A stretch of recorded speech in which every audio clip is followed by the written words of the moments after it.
Thank you again, everyone, for joining. This presentation will be recorded, so you will have access to this following the workshop.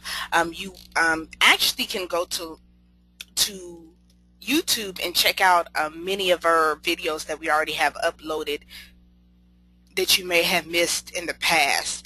Again, thank you everyone for joining us and joining Career Innovations with today's Job Seekers Q&A session. This session, again, will be recorded. It's going to be actually uploaded to our growing YouTube channel. If you ever miss a session for whatever reason, you can always go out to our website or click on our YouTube channel, which is Career Innovations, all one word. And then put that in and you'll actually bring up our page. And we put all the workshops in there according to topic. And we also put the questions in the description. We exclude names, so everyone's anonymous, but it gives you an idea. Because I know when some people are filtering through the videos, they don't, some of them can be 40 minutes, some of them can be an hour long. And I want people to get the best of their time and maximize their time.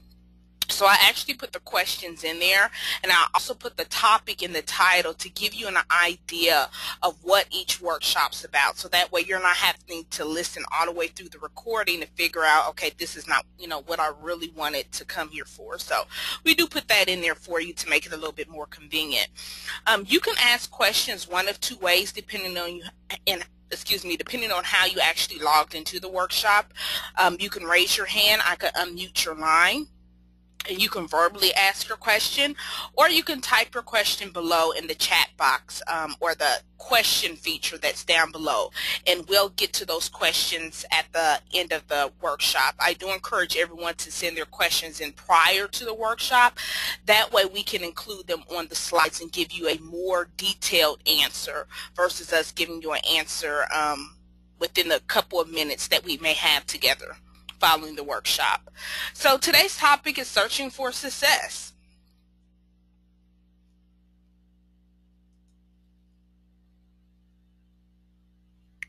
I like to give about a 30-second introduction about myself. If you're not familiar with Career Innovations, or if you're not familiar with me, I'm Bridget Baggett. I'm the founder of Career Innovations. I also label myself as the director of recruiting, a headhunter, anything that has to do with working with job seekers and finding top talent. That's pretty much what I do. We're pretty much a referral-based executive search firm. We were launched in 2007. We get a lot of our candidates through referrals. We pride ourselves in the technology that we use and some of the unconventional methods that we use to find top talent. I did put on this slide some of the things that we do offer. In addition to our job seeker training and programs, we also do HR programs, resume writing and edits for job seekers, market research for clients and job seekers, compensation benchmarking, referral and retention workshops. And today's quote, today's quote is, "You don't drown by falling in the water, you drown by staying there." And there are a lot of people that have given up on their search. Some people aren't putting in the effort, and we're here to kind of get everyone motivated so they can start moving forward and finding results in their current job search. So that's what I'm here for. And as a firm, we do get many of resumes on a daily or weekly basis.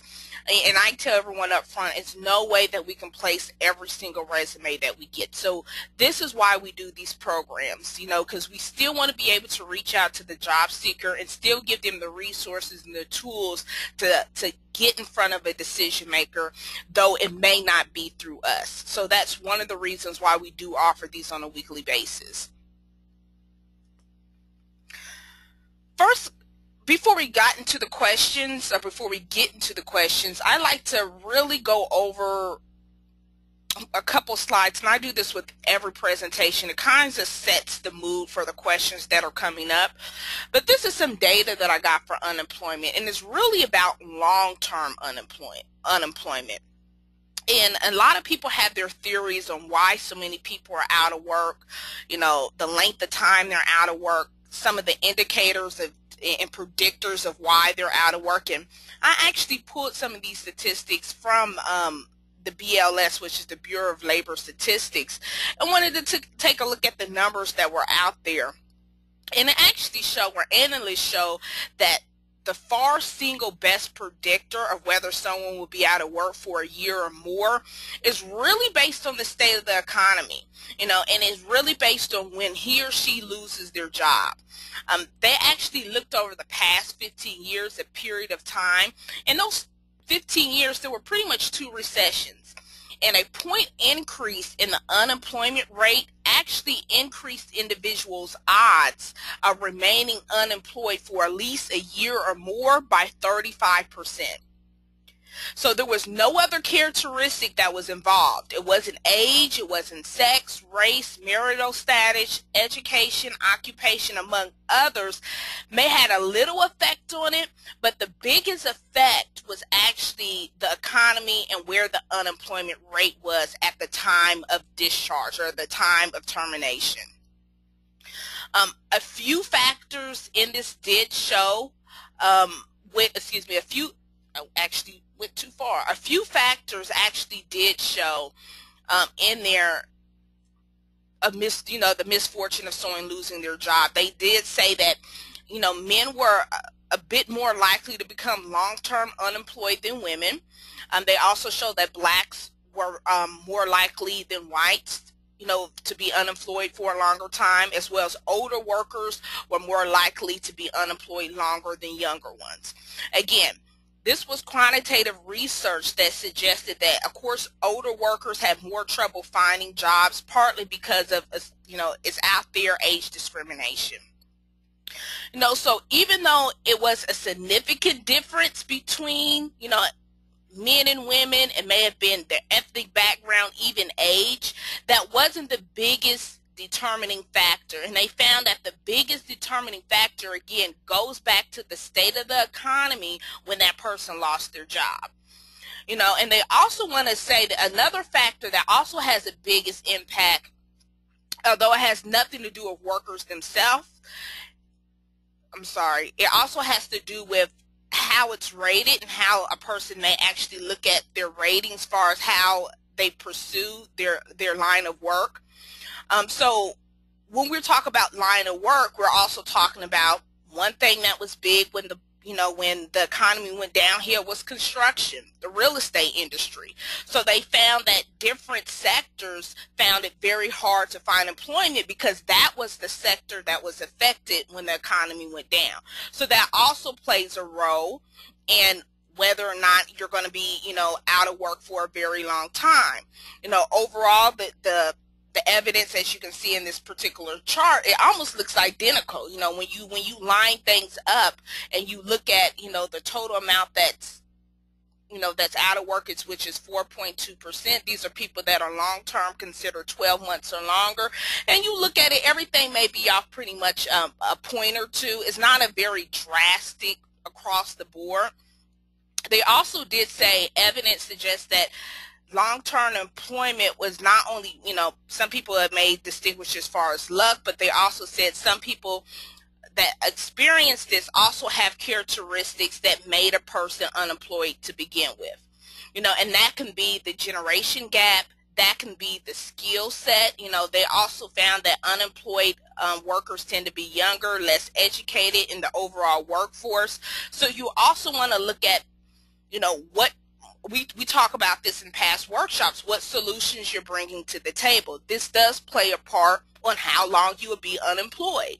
They also looked at other things that were may have been small factors, but weren't the big determining factor. So I want to make sure that I wanted to point this out before we move forward, so everyone can actually get a clear picture on some of the things that may be holding you back. And sometimes it's timing, and sometimes it's not you. And I've worked with candidates that, it's not you, and sometimes it can have you second guessing yourself. So I wanted to definitely put this data out here so you can take a look at, the different industries that may be having the toughest time, and also look at, other factors. And again, it goes back to the economy and how the employment rate definitely impacts the overall demand for different types of positions. as we move forward, when you're pursuing a profession and you're really trying to get yourself out there, I wanted to talk about increasing your odds. And this is one of the questions that was also asked as well. And we'll get into the questions in just a second. But you want to increase your odds in several ways. In a course, you want to be able to look at the bigger picture and see that, maybe I need to prepare myself for this. And it's amazing that more than half of the job workers that I work with or I speak to, they don't have a plan in place. And this is a definite way to set yourself back when you don't know what you're doing and you don't know where you're going. And it goes back to that saying, if you don't know where you're going, how do you plan to get there? And if I've spoke with job seekers, then I asked them, I said, hey, so what's your game plan? What do you plan on doing? And I've received replies such as, what do you mean? It's almost as, what do you mean? What I'm going to apply online? So it's really no plan in place and to create any type of efforts on what you're going to do outside of just submitting that application online. And I really think in order to increase your odds overall, you want to have some type of plan in place. Next thing you want to do is you want to be able to follow your efforts. Again, we're talking about increasing your odds. And I know there's a lot of people on the line that may have a passion they're going for. They may be, changing their career. In this particular slide, we're talking about increasing your odds or increasing your chances. Not to say a career change can't happen, but I can tell you it takes time. And what I mean by that, there's been studies done, and according to professionals, there are a lot of people that have passions in life, but there's evidence to show that many don't translate into successful careers. That's just the bottom line. And an example can be, hey, you may have a passion to cook. You may be actually good at it, but it doesn't mean that you're going to become a world-renowned chef. Doesn't mean that you're going to make a great chef. So it's things that we may have passions to do that may not actually transfer into an actual successful career. And instead professionals advise us to follow your efforts. What have you been doing now? Where have you been spending most of your time? People hire people that have proven track records. And that's why a career change can take so long, because many, employers want to see, when have you done this? What value are you going to bring to our organizations? And, how can you prove it? If you've never done this before, and I'm comparing you to someone that has 5 or 10 or 20 years experience, that's going to be a tough sell. So that's why, you want to follow your efforts, and that definitely can increase your odds of getting a career a little bit more faster.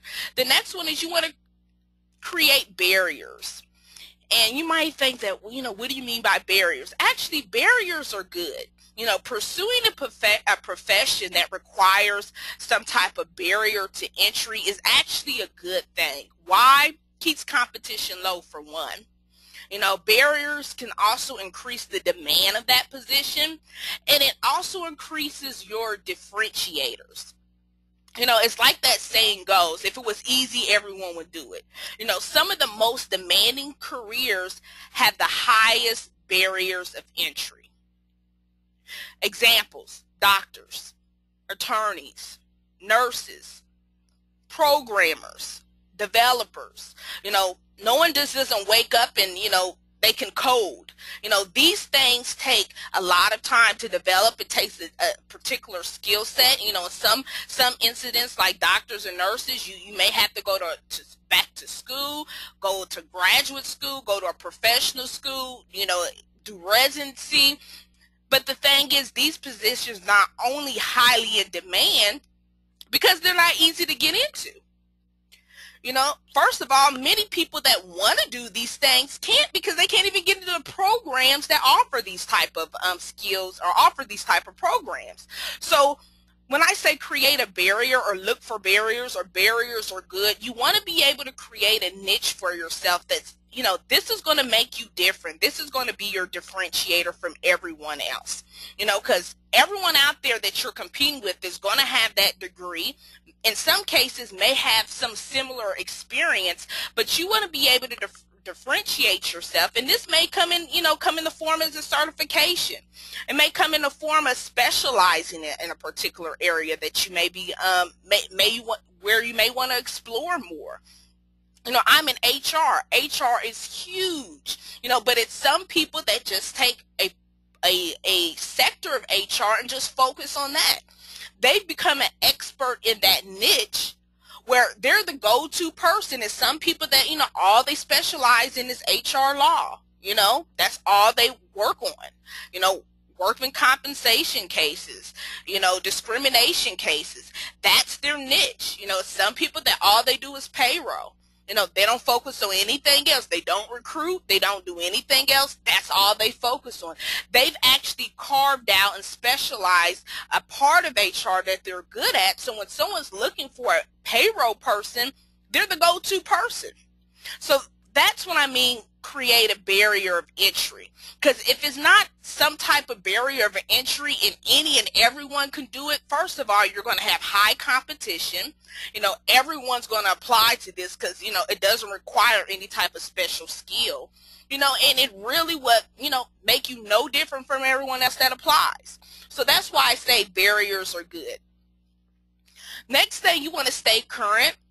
What I mean by stay current, some of the research that I just showed you on the past slide, far as, the Bureau of Labor Statistics, other things that are going on in the workforce, in the economy, even in your own niche. If you're in a particular niche where things are moving around, I talk about technology a lot because that's one of my niches that I work on. But, technology is hot right now. Different programs, software, things going out, and you have to stay on top of this, not only so you can speak the language, so you know what to look for. So you want to stay current on things that are going on in your particular industry. Not only are you keeping yourself educated, you know what to apply for, you also have some type of way to communicate this to the employer, and you come off very, very competent.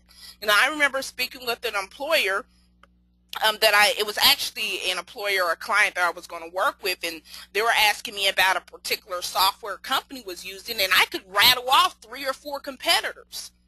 They were impressed with that.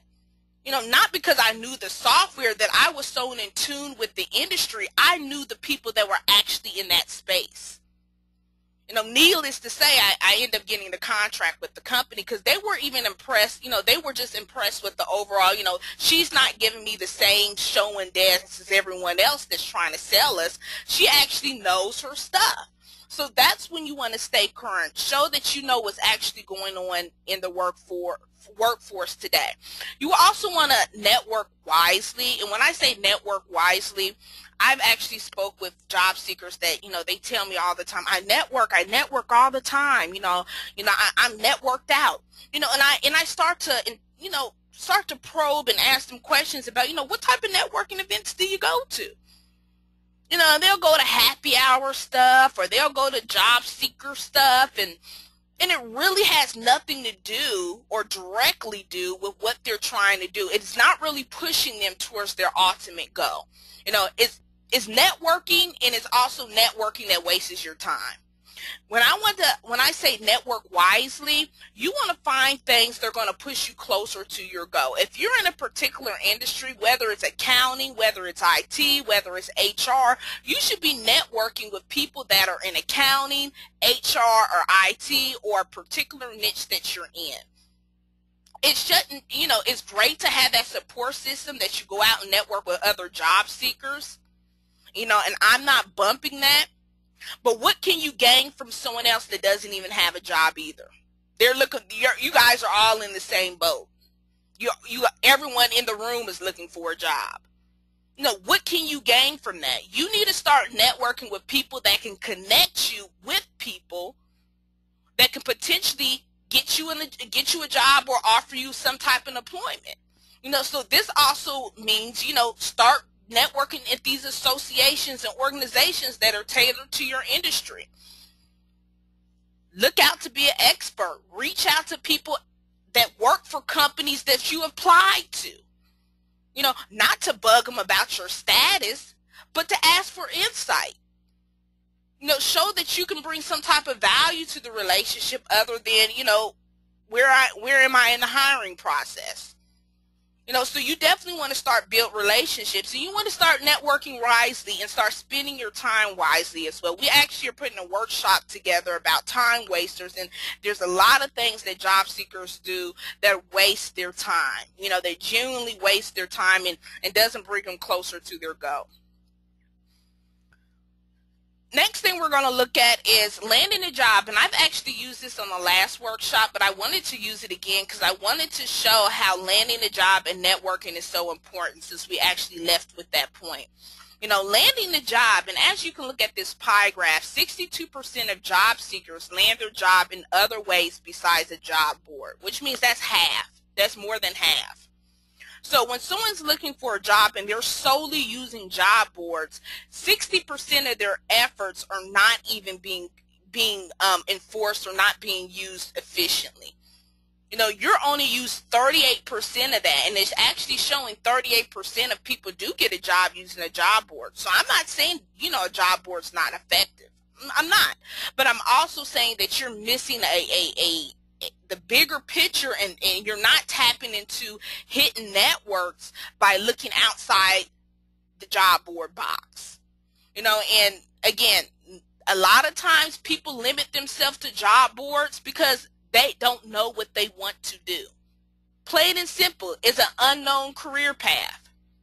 So they're going basically off of job titles, and the easiest way to look for a job based on job titles is what? A job board. So a lot of times people limit themselves to job boards because they frankly don't know what they want to do. It's an unknown career path. Again, when you're relying solely on job boards, you aren't diversifying your resources. I know some people say, I've asked for referrals, I've reached out, and if you feel that you maxed out your entire network, you need to grow a bigger network. So if you feel that you've reached out to everyone that you possibly could, that means you need to get out and start meeting new people. Turn those no's into a yes. And the next one, and the final one I wanted to touch on, was timing. And I've met candidates that they're great candidates, they have the skills, it's really nothing that I could offer them as far as what they had to do differently. They were a competitive candidate, but sometimes it does fall with timing. You have some employers that are ready to hire, and you have some employers that drag their feet. I'm sorry that's what it is, and that's reality. I'm pretty sure some recruiters may never, tell you this directly, but I'm here to say that it is based on timing. That's why it may be some positions that, you apply to in January or February of this year that are still posted out there. You can go through some jobs and you see, I applied to that back in January. They still haven't filled it. And that also moves to the case I'm trying to prove, that there may not be a sense of urgency for their job, or they may not found the right person yet. Or they may just be posting the job to see what's out there, and they may have no intentions of hiring until the last quarter of the year. So we'll post it first and second quarter, and we'll actually, make a move on this job the last quarter. That may be their game plan. So sometimes it does boil down to timing, and I don't want you to beat yourself up thinking that, you may not be competitive or something wrong with you, and when it may boil down to just the urgency of the position to get filled. And that, again, goes back to timing. Next thing, the first thing I want to cover, or let's go ahead and talk about, is the questions that were submitted. The questions were, and this is because I know the last session we had, I think we had almost 10 or 12 questions, so this was a drastic change. So this is only 3 questions that I received, and hopefully we'll get some on the Q&A session when I open up the lines. First one, how can I make a better impression during an interview? Second, which temp agencies can get me hired?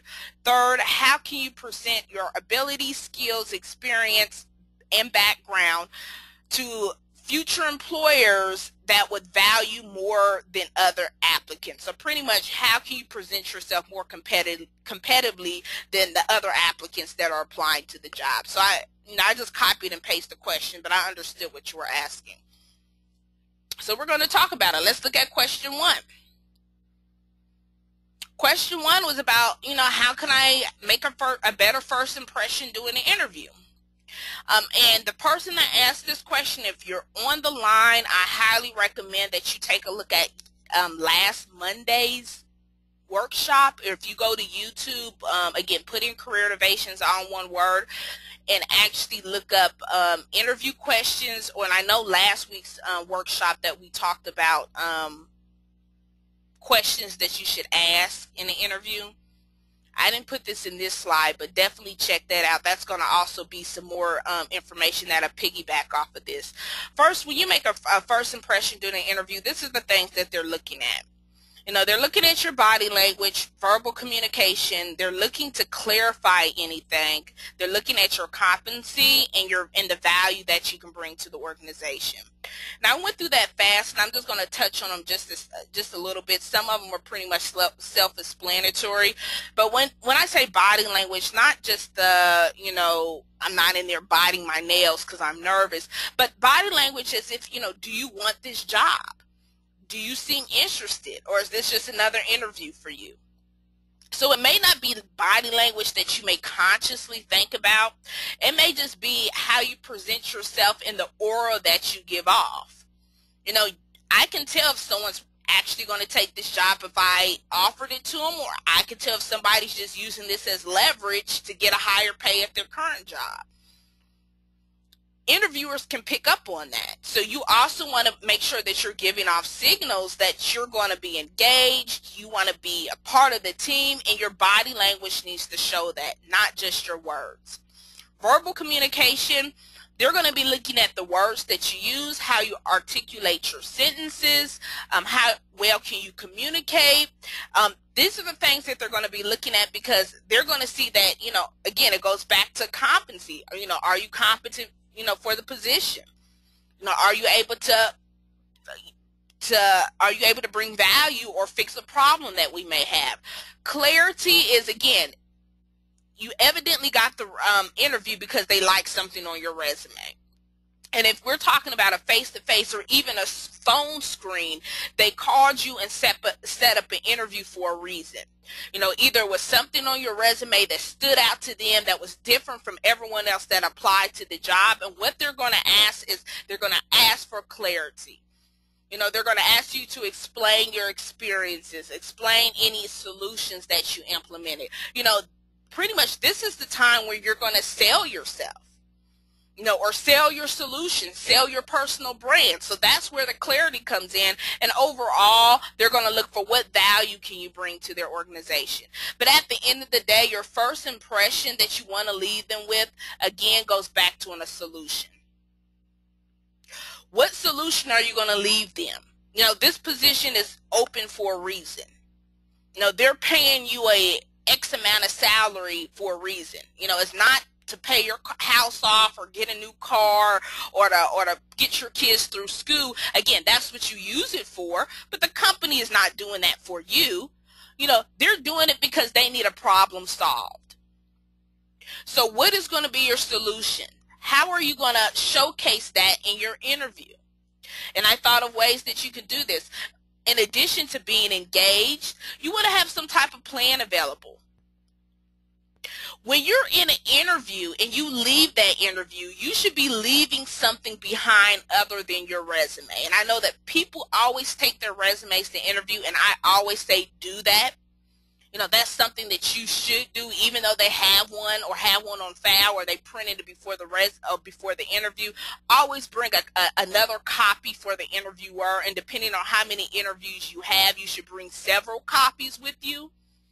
In addition to, it may be a letter of intent, it may be a letter of interest, it may be a cover letter. You should be bringing that with you. You should be leaving them something too besides your resume. Why? Because they already got your resume.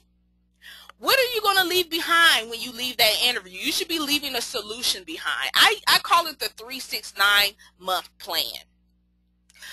It's actually off of the 30, 60, 90-day plan. I didn't like that because it's unrealistic. what can you possibly achieve? What solution can you possibly implement in the first 30 days of employment other than get on their payroll and verify your benefits? Really not too much is going on in the first 30 days of employment. So I changed it to the 3-6-9 month plan. It is actually something that you should be able to implement, because within 3-6-9 months, that's enough time to gauge what you actually can do and what value you can bring to the organization.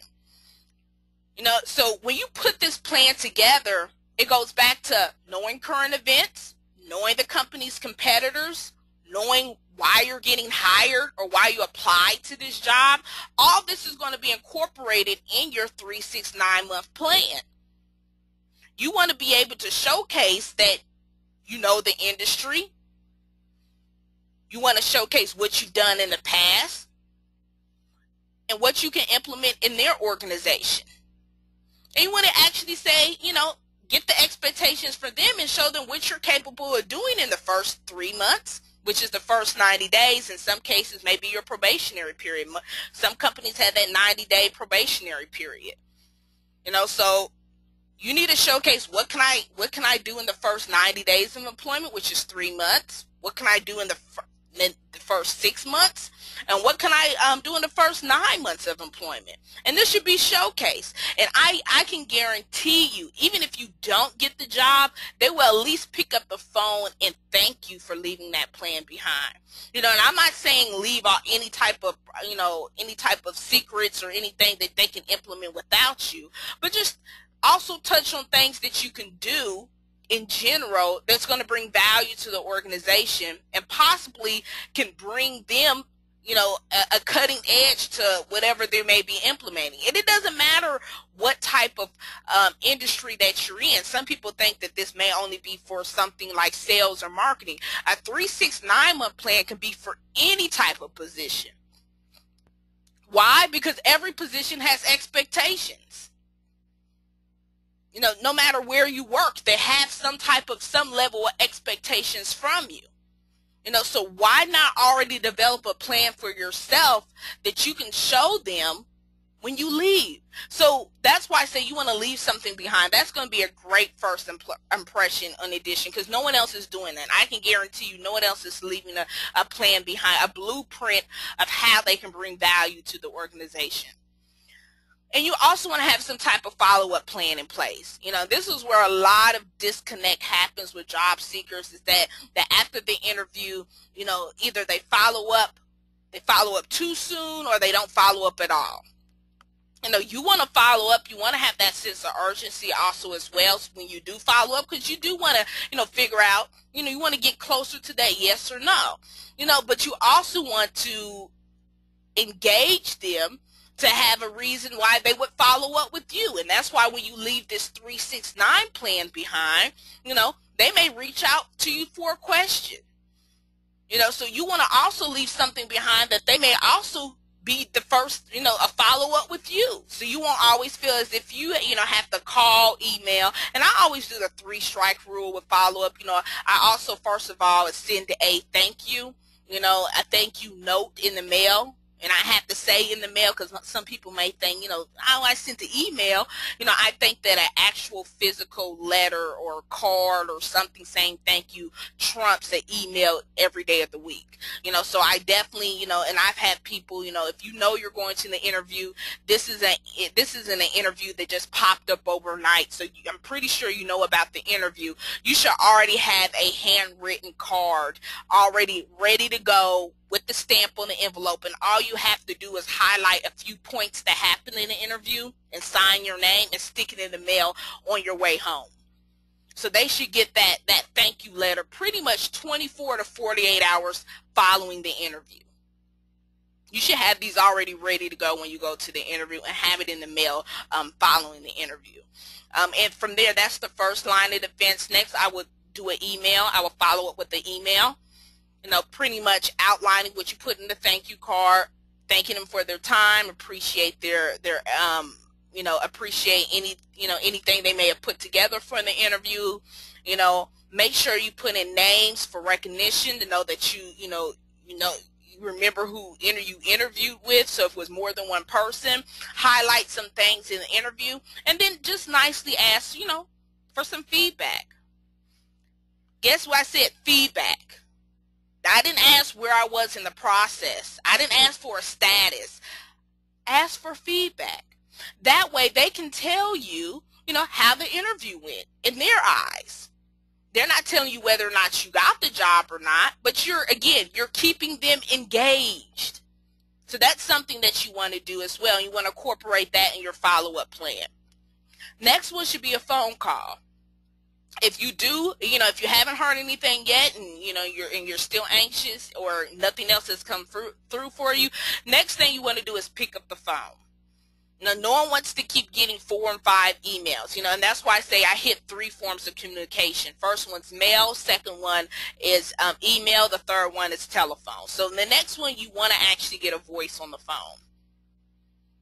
And not only does a voice put someone on a spot, because people can dodge emails. I know people dodge emails for me. If I'm trying to, sell something, they dodge emails all the time.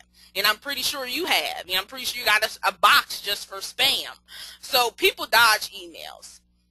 They can't really dodge a phone call unless they just hang up in your face. So I think that the last step should be actually getting them on the phone, and that way you can get information that you can't get through an email. You can get the tone. You can get actually, as they tell you whatever they're going to tell you, you can get a feel whether or not if the person is being genuine. Is this something that they're just stringing along? You can get that through a phone call versus an email. So that's why your last step should be an actual physical phone call as a follow-up. Let's move on to our next question. Next one was about choosing an agency or choosing a temporary firm, which is a temp agency. And one was which temp agencies can get me hired. First one, I said when you're looking for an agency, I'm going to go ahead and bring these all up on the screen so you can take a look at them. My first recommendation would be looking at niche agencies. Niche agencies are agencies that work exclusively with a particular industry. And the reason why I like niche agencies because they're going to be an expert in the industry that you're trying to work in. Either they're going to have inside knowledge, they're going to have contacts, they're going to have connections that other general agencies may not have. Now, I think working with a niche agency is the best way to maximize your results. And actually get a return for your time, is to work with a firm that specializes in placing people that work in the same industry that you work in. The next thing I would look at is local versus national. This is heavily dependent on whether or not you're open to relocating. Local agencies have a higher local placement rate, which means, of course, since they're local, they work with local companies, and they're going to place, more locally versus a national company that, again, may have higher placement, but they may not have a high placement of where you live. It's kind of like, this company that's locally may only made 100 placements in a year versus Robert Half that may have placed thousands, but how many were placed in your city and state? That's what that's what it boils down to if you're looking to stay local. You also want to be open to relocation. If relocation is not in the cards, I still would look at national companies because, again, sometimes companies that are on a national level still build relationships with local companies that may have openings at different branches across the country. So not to say, put all your eggs in one basket. I still would work with national agencies, but also look at your local companies as well. Perm or temp, and I know this question was actually tailored to temporary assignments. I think you should be open to both. This even goes for the people that are looking for permanent work. I'm pretty sure there are many people on the line that, they're looking for a permanent position. They haven't even considered a temporary work. I think that everyone should be open to both. As I mentioned earlier, sometimes timing plays a big role in the organization's staffing needs. Again, you have some companies that are going to drag their feet on a position. You're going to have some people that are going to place the position that should have been filled yesterday. At the end of the day, it has nothing to do with you as a candidate or applicant. It can just be where the urgency lies within the organization. Again, this being said, you should be open to temporary work. Some temporary work may lead to a permanent position. But you also want to know that twice as many of temp positions are just that, temporary work. And many recruiters are very upfront with this, and they tell you upfront that, hey, this is the temporary position, and they don't want to lead you on to think it's more than that. So again, not all temporary jobs are created equal. Some positions out there that are strictly temporary, but you also want to take these with an open mind. The reason why I say be open to both, because it still keeps you working, and at the same time you're building your skill set, but you're also building connections. And that's one thing that I like as well. So even though you're working on your current skill set, you're still being active. You're not seeing a huge, gap on your resume.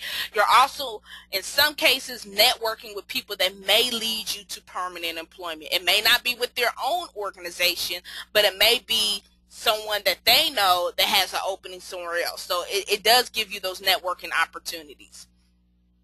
Research and referrals. Do your own research and ask for referrals. You want to review agency placement and retention rates. And what I mean by that, you want to know when they had their last placement. Again, it goes back to what industry do they do their placements in. Reach out to past employees that may have used them as a temp service or temp agency. Ask for their input, inquire about their experience. What were the results that they had? What companies did they work for? Go directly to the companies that they work for and see if they have permanent positions available, if that's what you're looking for. So you definitely want to do your research, and you want to ask for referrals or talk to people that work with the agency in the past. Just make sure they have a good reputation, and make sure they're actually out there making placements, and the people that they are placing are actually staying on the assignments. Because some temporary positions, may have high turnover, and there's a reason why people are leaving, and you don't want to be stuck in a position that you're going to regret. So you definitely want to make sure you check them out. Next question that I had was, or the last question is, how can you present your ability, your skills, or experience, basically your background, making competitive to other applicants? So that's pretty much what's the question. And I made a picture of a city, as you can see, and the reason why I did that is because you're going to have competition out there whether you want to or not. Roughly 75 to 80% of applicants will be just as qualified as you. And I say 75 or 80 plus or minus. You're going to have some that are just applying to any and everything and, are clearly not qualified, and you're going to have some that are going to give you a run for your money. But you want to be able to have differentiators in place. So when someone asks me, how can you present yourself differently or competitively against everyone else that's applying to these jobs, you first want to recognize what makes you different. What are your key selling points? How do you compare to other applicants? And the one thing that I look at is quantitative data. Quantitative data is going to set you apart from everyone else. Any type of specialized skills or certifications or exposure is going to set you, again, different from everyone else. Think about it this way. Presenting yourself should be comparable to how a company or consultant will present themselves to you. And I'll repeat that. Presenting yourself should be as comparable to how a company or a consultant will present themselves to you. Think about if you were hiring someone to do work in your house or apartment or wherever you have that you may,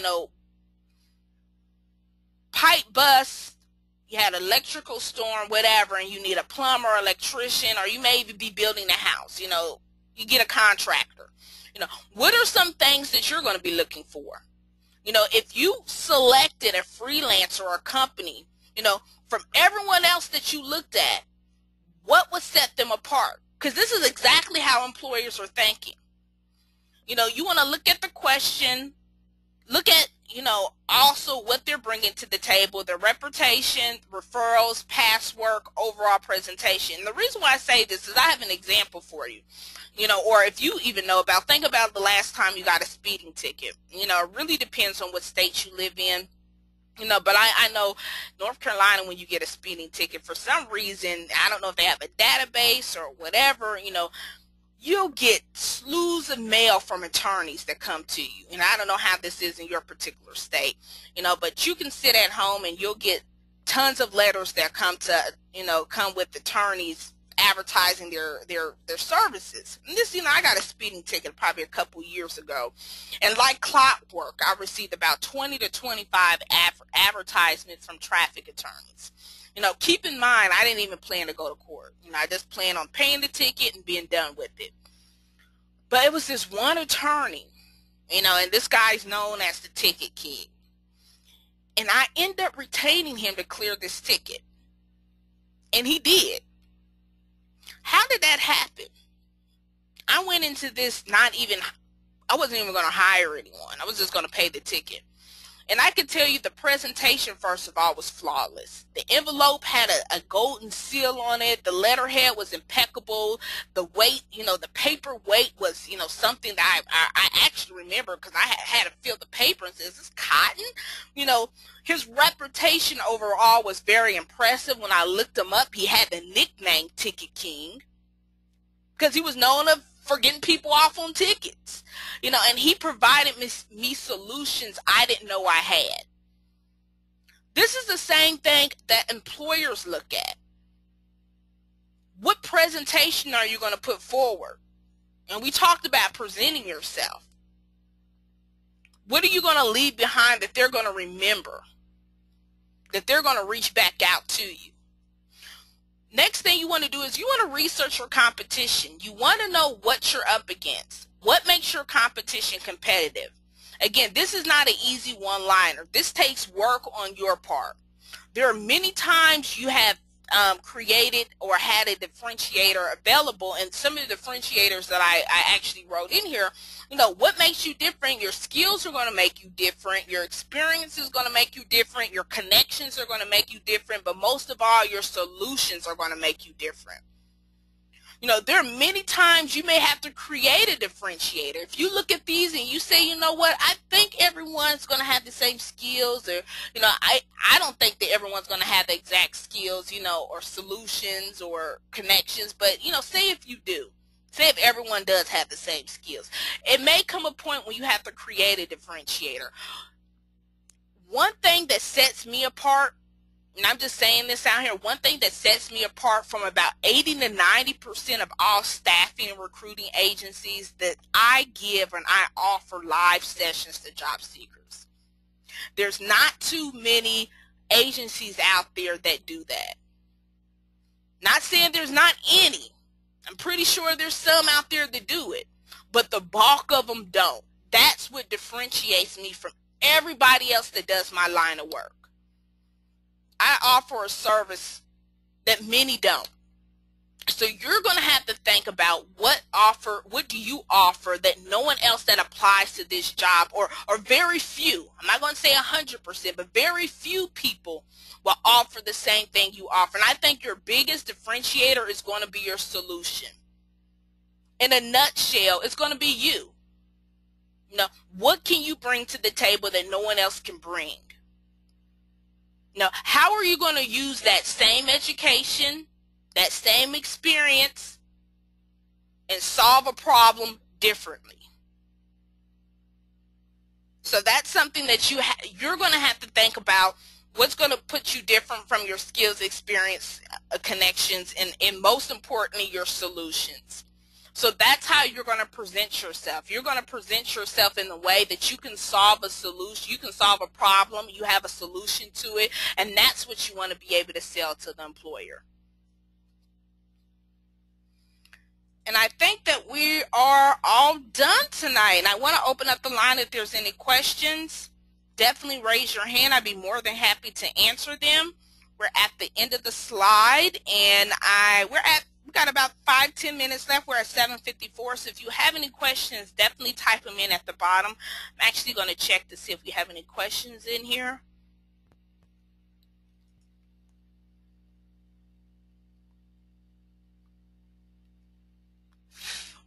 A common problem many technical people encounter, and I'm speaking as a programmer, is that the hiring managers only know jargon, which means that the technical people have to double duty of being both, being both and highly skilled. Studies show most technical people are hired through referral rather than company databases. Should the advice therefore be to evade hiring managers and try to talk directly to the project managers and business management? Okay, you're a programmer. So if you are, I'm trying to see, if you are trying to reach out directly to a person that may not, let's say the person that you're reaching out to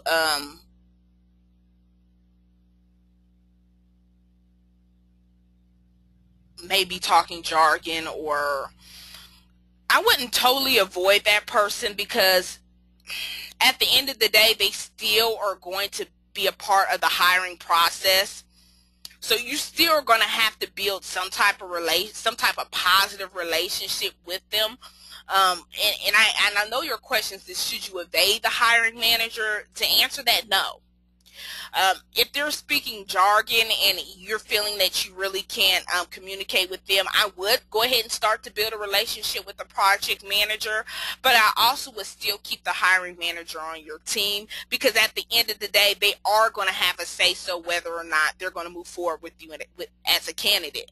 Whether or not you like it or not, they are going to actually have some type of say-so in that. So you definitely do still want to build a relationship with the hiring manager, though you may feel they may not do any good, but at the end of the day their vote counts, when it comes to making that hiring decision.